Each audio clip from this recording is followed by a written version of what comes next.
A night of hysteria at Coors Field started with an alarm.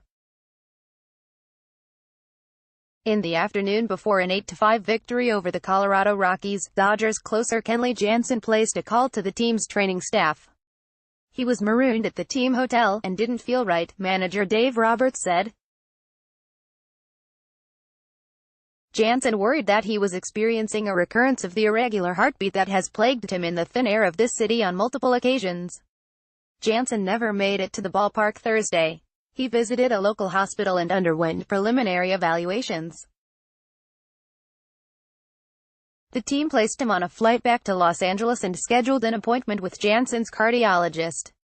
Roberts described Jansen's condition as stable. Advertisement. The absence of Jansen blew a hole in Roberts' bullpen, which was exposed in the later innings of Thursday night's game before being redeemed by the offense. But the result of one individual game mattered little compared with the fear of losing Jansen for a significant amount of time. Dodgers officials sounded hopeful but cautious about drawing conclusions before Jansen undergoes further testing. He's feeling pretty normal right now, from what we understand, General Manager Farhan Zaidi said. But obviously it's too soon to tell any sort of timetable, or how long he might be out, until we get him fully evaluated tomorrow. Jansen had surgery in 2012 to correct an atrial fibrillation issue. He experienced shortness of breath and elevated blood pressure in Denver in 2015. He has been prescribed medication for the condition, and Roberts indicated that Jansen had his medication with him for this trip. Obviously, we've got to be very careful with it, Roberts said. And then you're talking about altitude. That's why we wanted to be proactive and get him back to Los Angeles. We're holding out hope that it's not too serious. In talking to the trainer right now, his mood is fine. You wouldn't know the difference. Not having Jansen made a difference for the Dodgers on Thursday. Roberts felt compelled to use Pedro Baez to protect a 2-run lead in the 7th inning. The outcome would surprise few who have followed Baez's tortuous career as a Dodger. He imploded in a 4-run flurry, capped by a 3-run homer by Rockies catcher Chris Iannetta. Roberts stuck with Baez as the Rockies stoked the rally, intervening only after Iannetta went deep. The offense took Baez off the hook. Cody Bellinger tied the score with a 2-run blast against Rockies reliever Sung-Woo Oh in the 8th. Chris Taylor gave his team the lead with a solo shot against closer Wade Davis in the 9th. Brian Dozier added to Davis's misery with a 2-run homer later in the inning. In all, the Dodgers swatted 5 home runs in the final 3 innings. The long ball played big tonight, Roberts said. Dodgers catcher Yasmani Grandal to see more starts against left-handed pitchers by Andy McCullough August 9, 2018, 5:30 p.m. After 6 tidy innings, the game drifted toward mania. The first 2/3 of the night were relatively tame. Ross Stripling, who had been bothered by a minor toe injury, returned from a 10-day sojourn on the disabled list to pitch 6 innings, giving up 1 run. He matched the outing of Rockies starter Tyler Anderson, who limited the Dodgers to 1 run in 6 innings. From there, the game spiraled. It got kind of crazy after I came out, Stripling said. It started in the top of the 7th when Jock Peterson and Max Muncy hit pinch-hit home runs.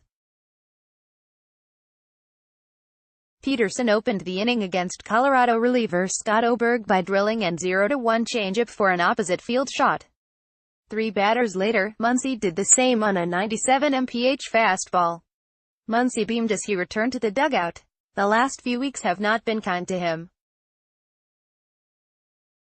After the All-Star break, when he competed in the Home Run Derby, he had batted .183 with 27 strikeouts in 18 games.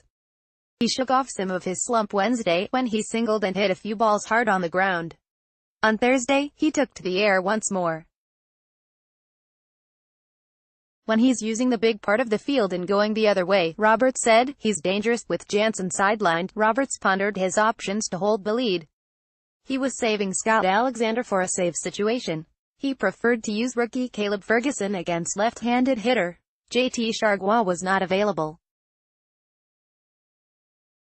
Dylan Floro had warmed up early in the game but did not enter, which made him unavailable after pitching the previous 2 days.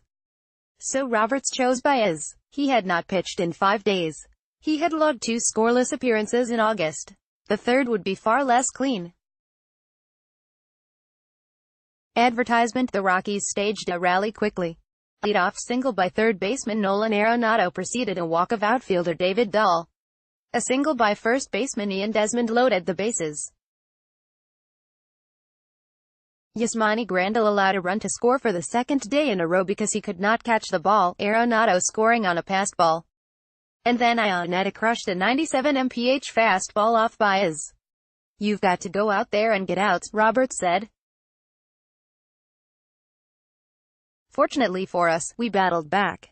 The combination of the Dodgers' power and the Rockies' flammable bullpen proved explosive."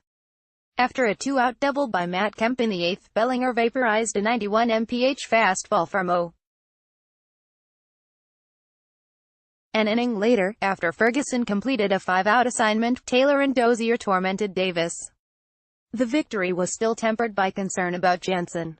The closer's locker was untouched late Thursday night, his uniform hanging and his red Jordan sneakers awaiting his arrival.